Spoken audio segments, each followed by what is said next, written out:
This week, Mark Meadows became a target of the January 6th Commission, which voted unanimously to hold him in contempt for refusing to comply with their kangaroo-court proceedings. Then they went a step further when Congress voted to refer him to the Department of so-called Justice. Now they say they want to get to the bottom of what happened in the Capitol on January 6, 2021. And quite frankly, I'm sure they will go all the way to the bottom, no doubt. But some of us think this is all a partisan show trial designed to punish supporters of President Trump. Mark Meadows, former White House Chief of Staff, former Congressman, is also the author of a new book called The Chief's Chief. He's here with us tonight to break it all down. Please give a warm welcome to the show to Mark Meadows.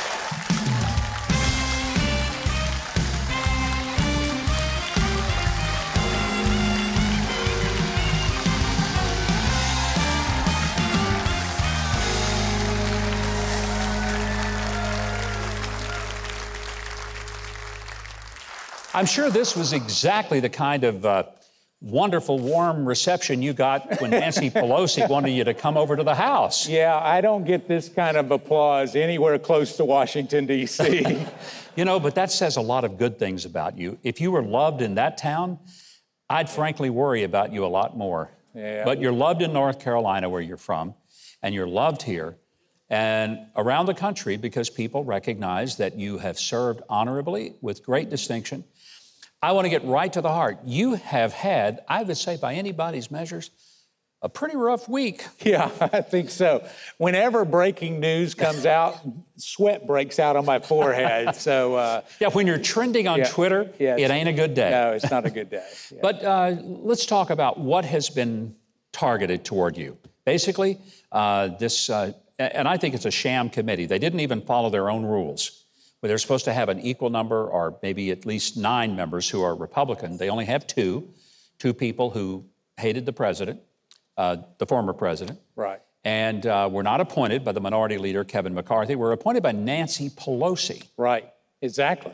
So what is Nancy Pelosi, the Speaker for the Democrats, what kind of bipartisanship would she appoint Republicans that she knew would do what she wanted them to do? Well, they're handpicked for exactly that reason. Everybody on that committee has already voted to impeach Donald Trump. So there's no way that they could look at this as in a neutral fashion, let's put it that way. The rub on you has been that you're not going to go and unload all of the conversations that you had with President Trump when you were Chief of Staff. Right. I don't understand why people don't get this. If a chief of staff cannot have confidential conversations with the President of the United States, there will never be a president who will have a chief of staff that will be worth a milk bucket under a bull, because you'll never be able to have the conversations that that job requires. Well, you're exactly right. And Governor, you had a chief of staff who honestly, in the privacy of those rooms, would have those candid conversations with you as only a chief of staff and the governor, or in my case, the President of the United States could have. And yet, going back all the way to George Washington, this executive privilege has been protected. And now what do we have? We have a committee that is bound and determined to seek political revenge on President Trump. And let's be clear, this is not about Mark Meadows. Yeah. It's about President Trump and about all of the people that are here, because who is next is they're coming there. Now, you were Chief of Staff and with the President on January the 6th of last year when the riot at the Capitol happened.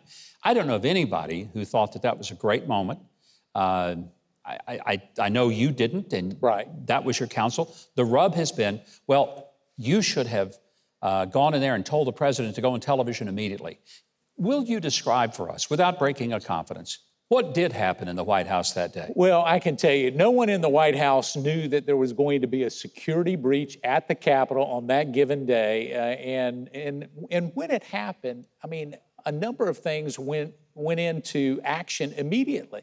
You know, and so the narratives that are out there is that somehow that there was this delay of action on the president's part is blatantly false. And in the end, the truth always prevails. Yeah. And I'm here to tell you that in the end, what they will see is not only did President Trump take action, but that he took immediate action.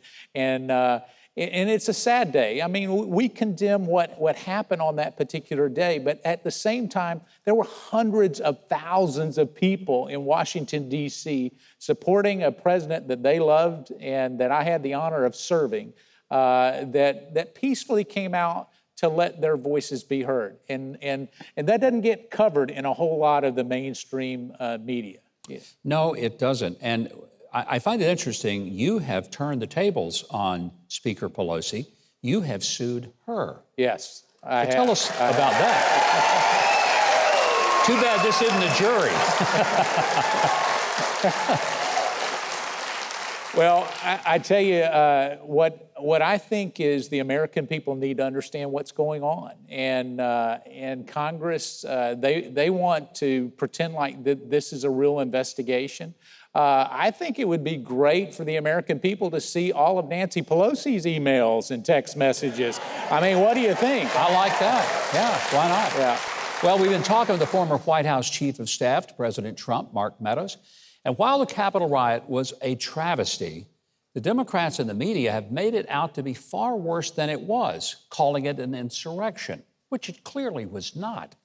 Or else it was the most pathetically planned and executed insurrection in world history. But the Democrats' insistence to pretend that hundreds of riots last summer were no big deal, but that the riot at the Capitol was the worst thing that ever happened in America, including even the Civil War, that has all divided the country. Mark Meadows has just been held in contempt of Congress for not feeding into their ridiculous and damaging narrative. Let's continue our conversation with Mark Meadows. And thank you for sticking around. In your book, The Chief's Chief, you talk about what it's like to be the Chief of Staff. Yeah. What is it like to be the Chief of Staff? Well, let me just tell you, it's like going from slow pitch softball to having Nolan Ryan throw a fastball at you. I tell you, in the book, we talk about this. You know, everybody talks about President Trump's work ethic. He worked me under the table. I mean, I can tell you that each and every day, not only was he working around the clock, but he never slept. Yeah. I mean, you may have a family member that knows a little bit about that, she Governor. does. Because I would get calls at 1 a.m., 2 a.m., 3:18. 3:18 is the latest or earliest, depending on how you want to quantify it, that I have. But then it's not he's checking up at 7:30 the next morning, wanting to know how you're doing on that to-do list that he gave you in the wee hours of the morning. So as I bring the people in the book into the Oval Office, this is a president who not only loves America from a campaign podium, but he loves America when you're behind the scenes, no cameras. He believes in America first because he believes in the American people and the greatness of this great country. Is there a possibility that if Republicans take the House and hopefully even the Senate, but even if they just got the House, which I believe most people think that'll happen, will they then exercise their rights and responsibilities to find out what kind of text and emails Nancy Pelosi was having with the Capitol Police? Because there were many offers, including, my understanding, you can verify, President Trump requested additional security for the Capitol on January the 6th, and she denied that. Well, that's correct. I mean, before January 6th, President Trump, and I've been very public about this, and the January 6th committee wants to look the other way. He said not once, but multiple times, I want 10,000 National Guard troops here in the city to make sure that whatever happens here can be done in a peaceful way. Yeah. Now, part of that was because of the unrest that we had prior to that, when we look at it, and yet what happens is that they all said no. And he gets the blame. Now, here's the interesting thing. So we'll make a little bit of news here so they'll pick up on it. The President of the United States does not have the policing authority for Washington, D.C. It's actually the mayor of Washington, D.C. Yeah. And so everybody wants to focus on a Republican president as that it was his fault when they need to be looking a little bit closer to home. There were all these reports that the riot resulted in the deaths of police officers. It did not. That there were armed insurrectionists. Not one firearm, not one, was found among the people who were there. And I'm not defending breaking in and doing the things they did and defacing and vandalizing property. Right. But the only fatality was Ashley Babbitt, an Air Force veteran who was shot dead. She was unarmed. She was a Trump supporter. In the Capitol. The only person, I never hear the mainstream media mention that she was killed that day. Well, they don't, but never underestimate Washington, D.C. having two standards. I can tell you, I cover in the book about President Trump offering help to governors across the country, Washington State, Portland, Oregon, actually in Wisconsin. And I can tell you, it's well documented where we actually offered the National Guard in Wisconsin prior to the tragic shooting that happened. And it was only after the tragic shooting did we call back. And I said, you turned us down the first time, but we're sending the National Guard with or without your approval now to restore order in Wisconsin. And yet that seems to get passed over by the media oftentimes. You know, the president believes do you mind if I tell a real quick? Sure, no. So this is the kind of president that I had the honor of serving. He believes in law and order, but more, almost as important, he believes in supporting our law enforcement, our first responders, our veterans each and every day. I mean, he does that.